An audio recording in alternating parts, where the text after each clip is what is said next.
All right, today we're going to look at 9.10 Taylor and Maclaurin series. Now we've actually already talked about Taylor polynomials. What we're now going to look at is what happens when we want to talk about an infinite series. So it's going to be developed much like we did our Taylor polynomials. In fact, you should recognize this, at least the first part anyway. This is a Taylor series centered at C, where you can see C is the number there. So you remember how to build those, and you can look back if you need to at how to build those. Now, you recall if we center at 0, then it's Maclaurin series, and that's the only difference. So now let's see how to build an infinite one. So I want to maybe talk about y equals f of x equals sine x. So I put the Maclaurin series, or the Taylor series formula up here, so you can recall.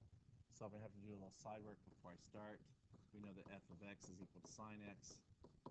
F prime of x then would be cosine x. The second derivative would be negative sine x. The third derivative would be negative cosine x. The fourth derivative would be sine x. It's going to start repeating itself, so let's go down to the fifth derivative, is back to cosine x. All right, and I want to center this at 0, which makes it a Maclaurin series. So in order to use this formula up here, I'm going to need to know the function and the derivatives evaluated at 0. So f at 0, the sine of 0 is 0. F prime at 0, the cosine of 0 is 1. F double prime at 0, again, is 0. The third derivative evaluated at 0 would be negative 1. And f of 4 evaluated at 0 is back to 0. And f of 5 evaluated at 0 is 1. So I'm going to build my Maclaurin series based on this. So the first term, this f of x, f of c there, is 0. So I don't even have to write it down. This next term here, we're going to start with f prime of 0, so it's 1, times x minus c, so just x minus 0, and we don't divide it by anything. So plus, if you notice the second term now is again 0, so now I'm jumping to the third term. So the third term, we know to divide by 3 factorial. We're looking for the f of 3, which is negative 1, and it's to the x raised to the third power.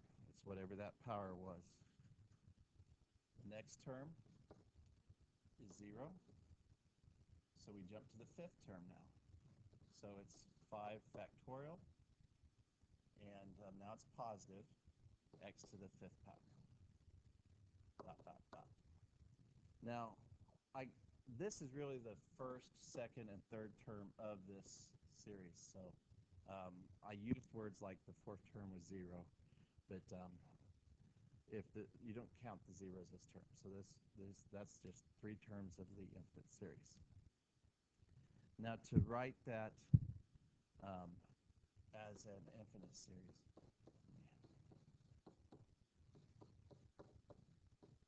you notice we have the odd numbers on bottom here.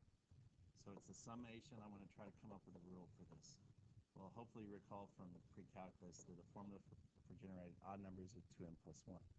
So the bottom of this would be 2n plus 1 factorial over, and it's, notice it's alternating signs. When it alternating signs, the formula for doing that is negative 1 to the n. And that'll make it the signs alternate. So now it's x raised to an odd 1, the odd numbers exponents, so it's 2n plus 1 here. And so that's how I came up with my rule there. Now from here you could use the ratio test to prove that it actually is convergent everywhere.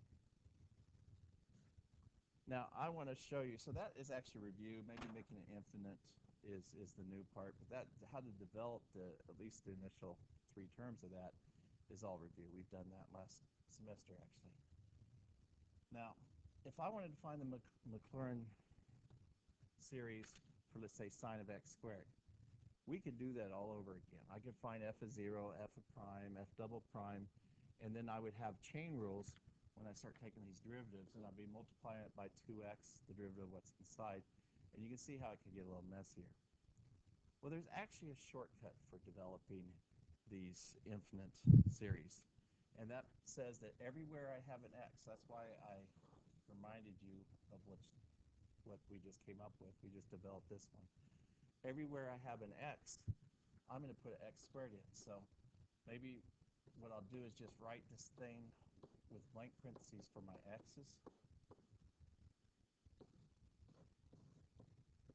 Dot, dot, dot. And if you recall, what we had as the infinite series was negative 1 to the n. That's the summation as n goes from 0.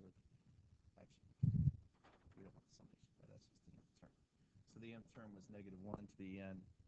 Whatever my x is, 2 to the n plus 1 over 2n plus 1 factorial. That's the nth term of this. Well, n for x, I'm just going to put x squared. It's really that easy. So if I have this, happen to have it memorized, then finding this one here is just natural. It's just as easy as substituting in. Well, we could do a little bit of simplification here. X squared minus x to the 6 over 3 factorial. Power to power says multiply those exponents. X to the 10th over 5 factorial. Dot, dot, dot. Negative 1 to the n. X to the 4n plus 2. Power to power, so multiply those. All over 2n plus 1 factorial. And we came up with the general x squared. Well, I said a big if there. The big if was if you have these memorized. The AP exam does hold you accountable for some of these. So I know right now you're feeling overwhelmed. There are some that come up a bunch. The e to the x does, and the sine x does. Those are the main two. But cosine x, if you look at just the terms that aren't, they're even ones.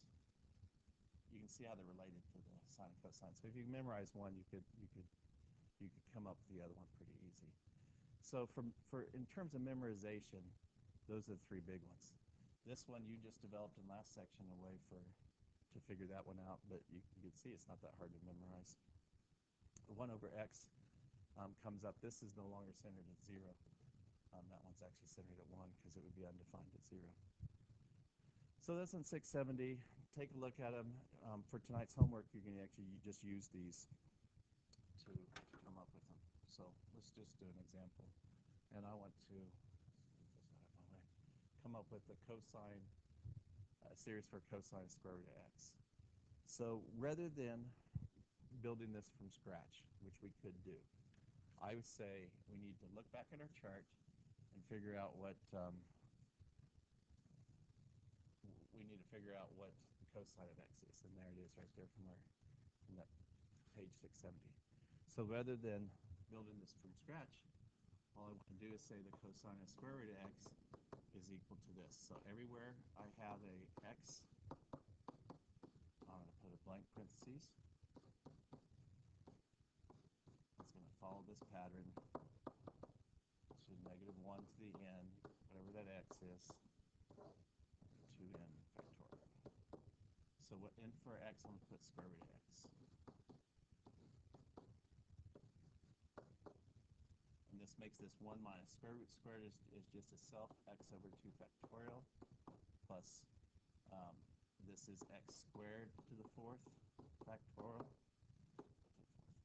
This is x cubed over 6 factorial. And we're going to follow that pattern. And what you're going to find is this becomes just x to the n over 2n factorial.